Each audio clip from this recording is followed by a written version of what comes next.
Hello, everyone, and welcome to the Jeffrey Epstein Show. I'm your host, Bobbycapucci, and this is a morning update.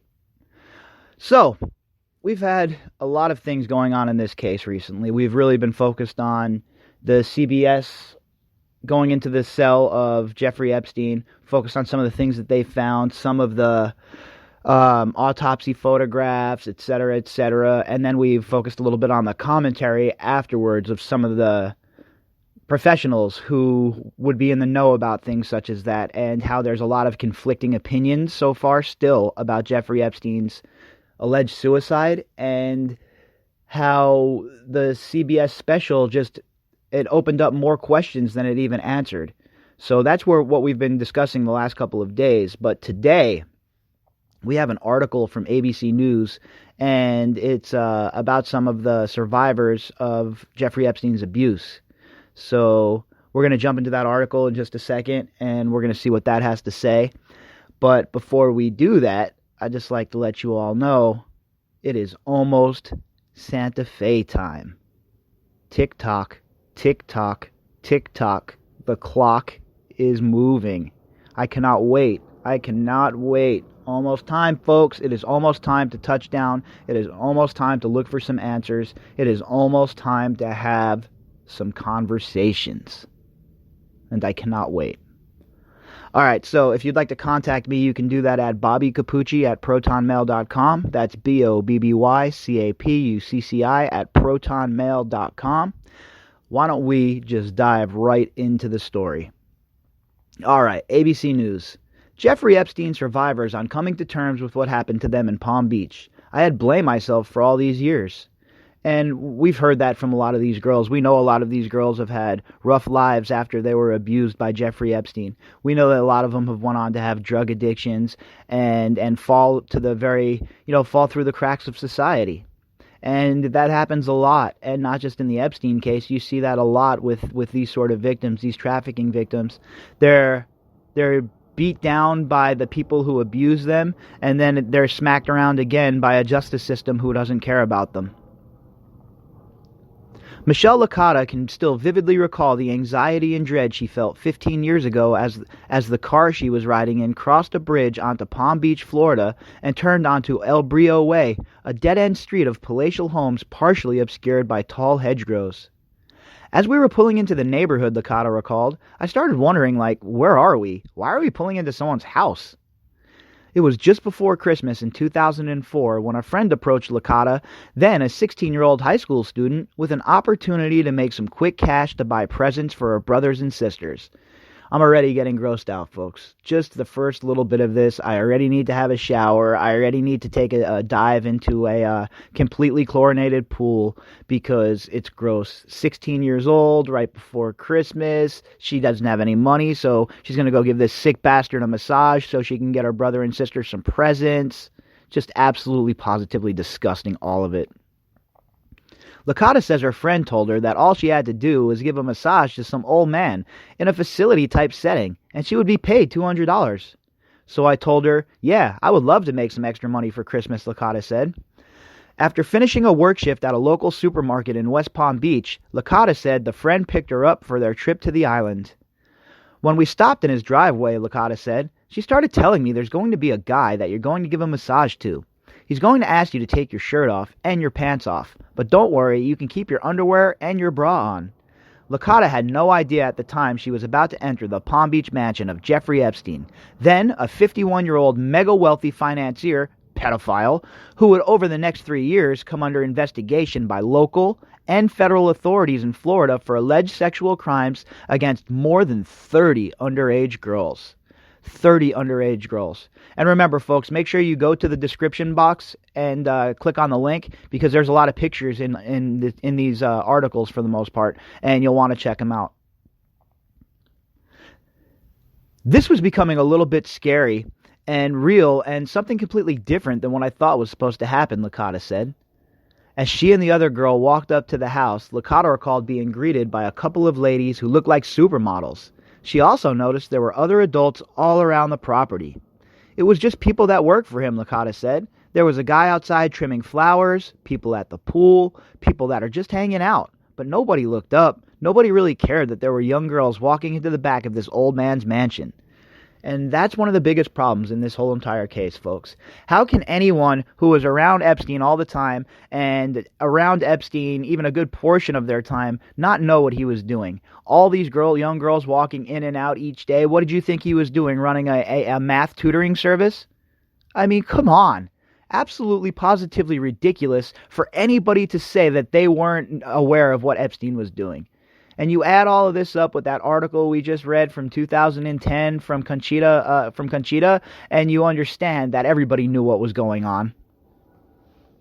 Licata, now a 31-year-old mother, is one of 9 women who were interviewed by ABC News over the past year about their traumatic experiences with Epstein in Palm Beach and elsewhere at his homes around the country. Their harrowing personal accounts will be featured in the 2-hour ABC News special Truth and Lies, Jeffrey Epstein, and in the same day, multi-episode podcast debuting. Watch Truth and Lies, Jeffrey Epstein on Thursday, January 9th at 9 p.m. Eastern Time on ABC. So that's tomorrow at 9 p.m. Eastern Time on ABC. If you guys want to watch that, the ABC interviews of these ladies that they've been talking about they're going to release. So we all know that ABC killed this story in 2015. So it's kind of hard to believe that ABC is going to charge hard after the story now. But what I will give them is at least they're doing this, right? And the more these girls, these ladies, have a chance to talk about their story and about what they went through, the better off for everybody. So ABC has a huge platform, and while I think they're a bunch of scoundrels and scum, I think that it's a good thing for these girls to have that sort of platform to talk to people that might not know about the story. Because mainly people that are watching ABC News or NBC News or CNN or CBS, they aren't the kind of people that are locked into the story the way we are, folks. So it's good for a different audience to be exposed to this sort of stuff, even if it's at ABC's hands. Licata said on the day that she went to Epstein's house, she was led upstairs by a young woman to a large bathroom where Epstein was talking on the phone, already laying face down on a massage table. The woman set a timer, she said, and left Licata alone in the room to begin the massage. After he flipped over, when he had gotten off the phone, he told me to take my clothes off, Licata said. He was touching me. He was touching my boobs. He was touching my hips, my butt. Licata said Epstein appeared to be masturbating and that she kept her eyes focused up high, scared to look down. Again, folks, how disgusting is it? I just feel so gross even reading about this stuff. These poor girls, what they must have went through with this disgusting man, it is just absolutely, positively, almost unbelievably hard to believe that this occurred. Like James Patterson said, it is almost unbelievable. Like, if you wrote this in a book, people would be like, nah, that character's not believable. His face was enough to terrify me for the rest of my life and haunt me for the rest of my life, she said.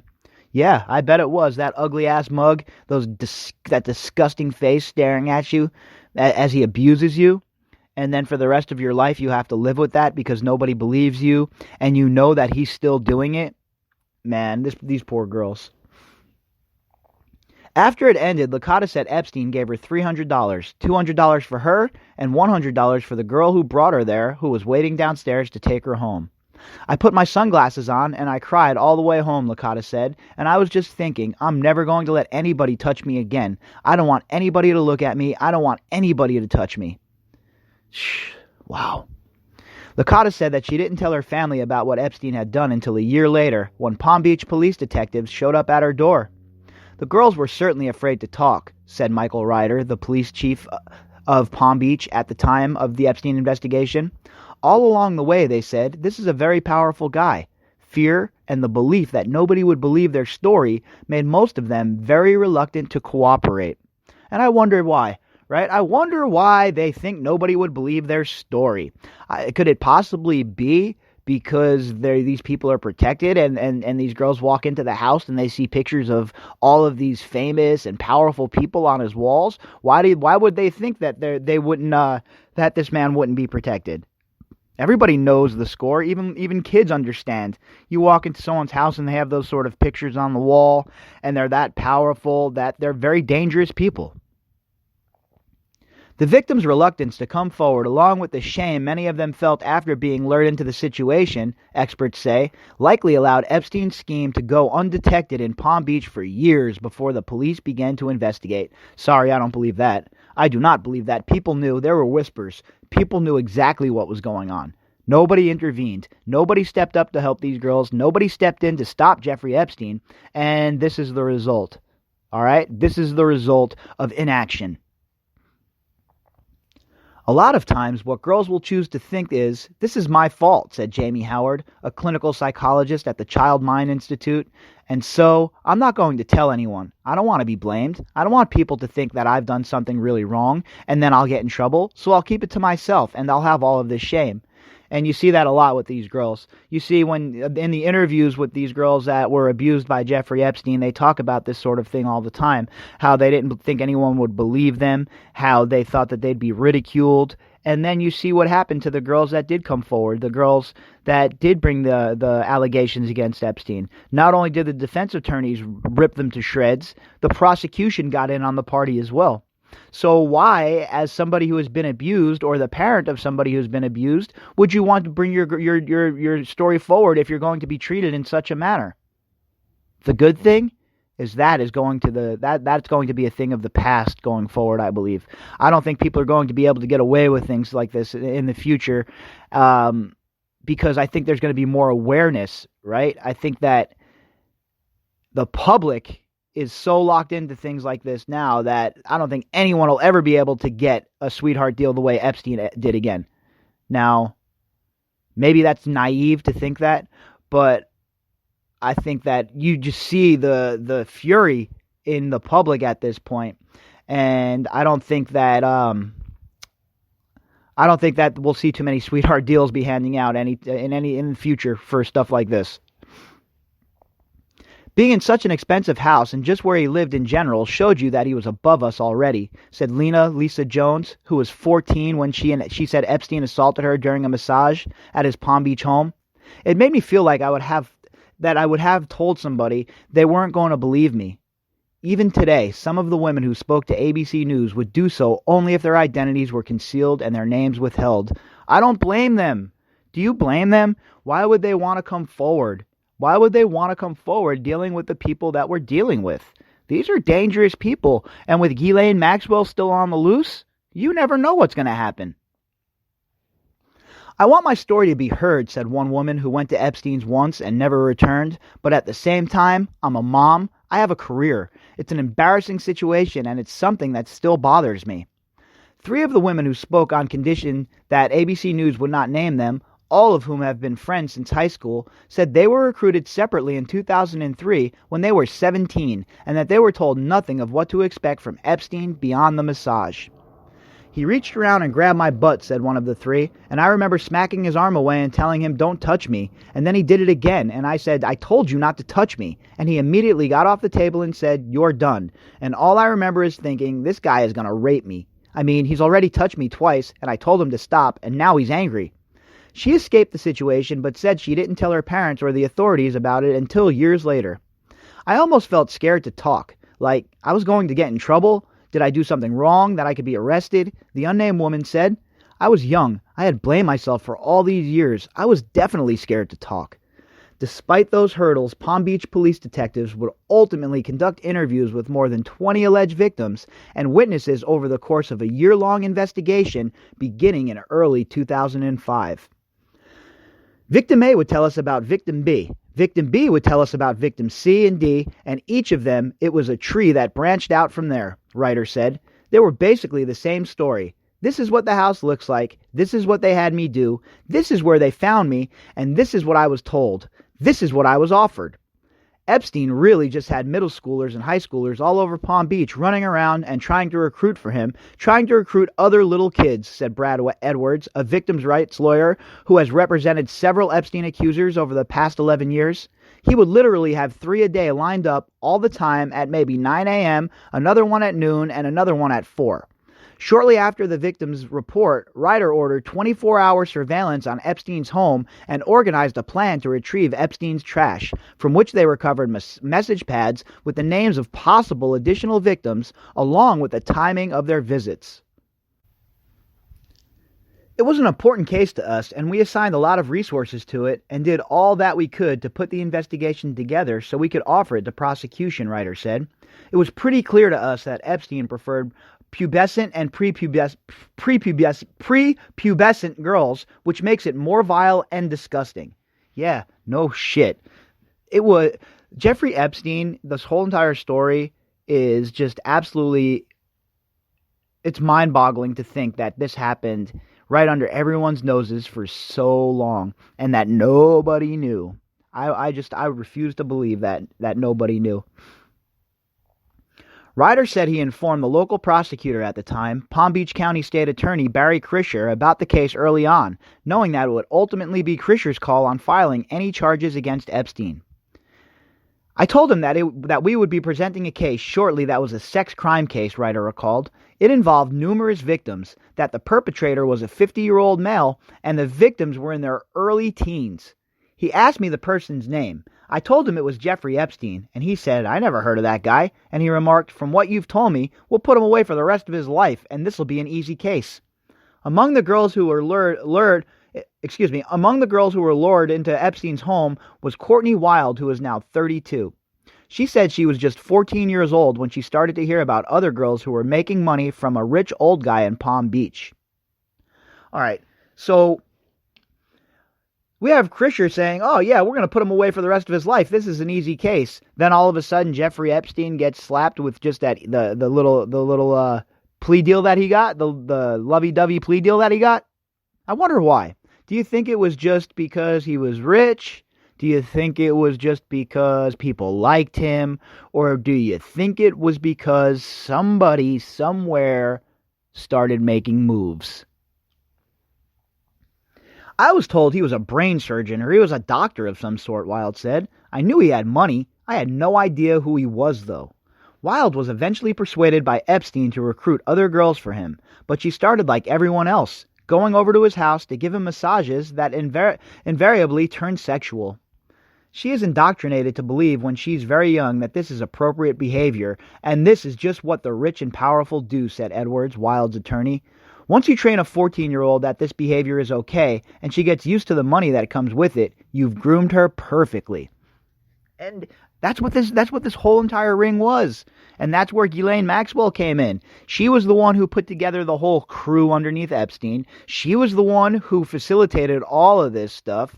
And I have to tell you, folks, I am so 100% bought in that Ghislaine Maxwell was the brains of this operation that it's not even funny how much I believe that. When you perpetrate this kind of sexual assault against someone who's so young, they're also impressionable. Their brain is still developing, Howard said. They are more likely to be suggestible, and what can happen also is they habituate to this. It starts to become normal. Not so bad. And that's why these guys go after these younger girls like this, to groom them. So they get them when they're young and they're still, their mind is still forming and they haven't had as many life experiences yet. And then they groom them. They begin the process of the grooming. Wild later broke free of Epstein and ultimately became a major force in trying to bring him to justice and to hold the government accountable for its lenient treatment of Epstein. She said much of her motivation comes from the remorse she feels for introducing other girls to Epstein. Yeah, look, I can't even imagine. I can't imagine being a young girl brought into Epstein's atmosphere and then being groomed to go bring other girls into his atmosphere. And then what these girls must go through today, like she says, she has so much remorse, and it must be rough on her. It must really be rough to be manipulated as a child into bringing other children into harm's way. I can't even imagine what sort of mental anguish that must be for her.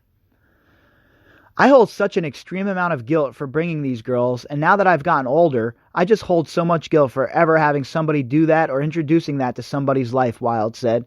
I have a lot of empathy for that, because I can't even imagine the beating of yourself up, the way you would beat yourself up over that. Sheesh.